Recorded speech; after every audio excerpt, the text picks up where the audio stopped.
Naptown Tuner here. I'm going to get back to doing more car repair videos. This transmission and engine had to get dropped. There was an oil leak and a transmission fluid leak. This automatic transmission was leaking oil past this seal. This is the transmission oil pump, and it goes on that snout of the torque converter. So I popped this out with some bent nose, needle nose pliers. That was a different video. But now I got to put this new seal in. First, I'm just going to lightly oil it with some.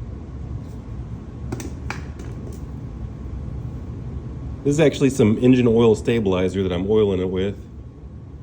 It's fine to put it on the edge as well. Some people might take this seal and just set it there and then take a hammer and lightly tap it all the way around.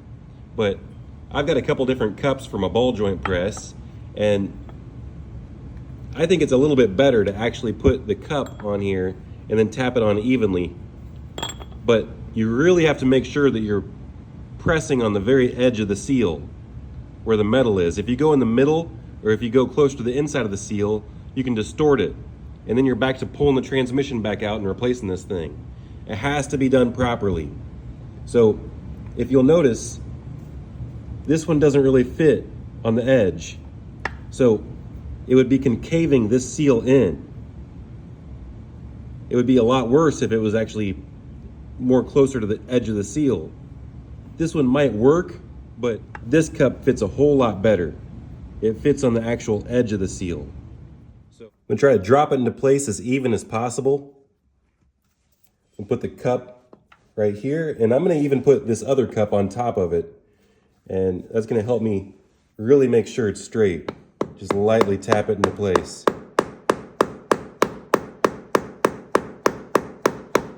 Might even take it back off halfway through and double check.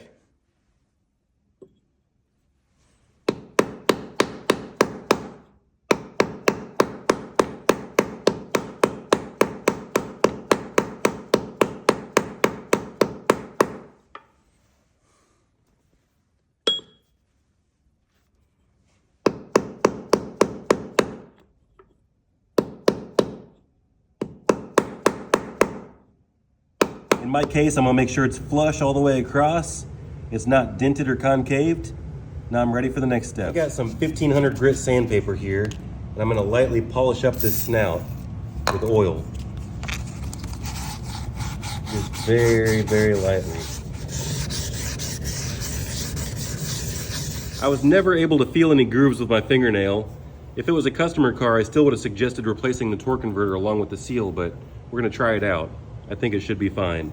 Very important that you get it fully seated. Support it, wiggle it. There we go. It dropped right into place.